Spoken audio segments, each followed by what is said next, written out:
You ever heard of Colonel John Paul Stapp? No. He was a doctor, a biophysicist, flight surgeon, and he worked with Chuck Yeager and all that out at Edwards.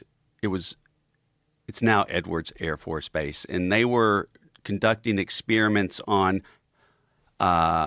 what happens to a pilot when they eject at high altitude. And Colonel John Paul Stapp, because these experiments were gnarly, they were on deceleration. They built this huge sled out in the desert, and he would strap himself in because the thinking at the time was if you're going to do something, a very dangerous experiment, a lot of times people back then would put themselves at the center because they didn't want to. Of course, they had other people doing it, and he did it most, though. So they would go hundreds of miles per hour, yes. Whoa. Hundreds of miles per hour and stop within 8 feet. And at the time, I think they thought you could only experience maybe 18 Gs of deceleration. He at one time experienced 49 Gs of deceleration. I think it's the most ever that any human is. And he went blind for a little bit. And he knew that was going to happen because he'd had that happen before in these experiments.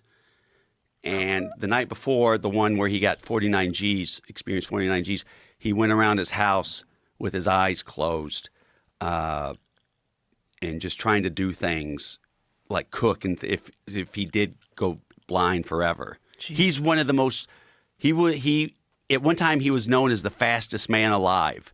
On that sled, he went faster than anyone at the time.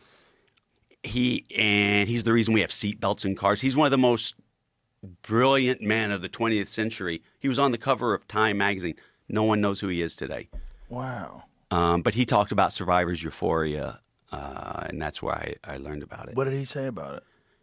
Just the endorphins that get released after going through something like that, and that you did survive, and it's just it just fills you up. So he knew he was going to go blind, and he did it anyway. He knew that there was a high probability of going blind. And a possibility of being blind forever. Yes. And he was blind for like a couple of days before he started sensing light again.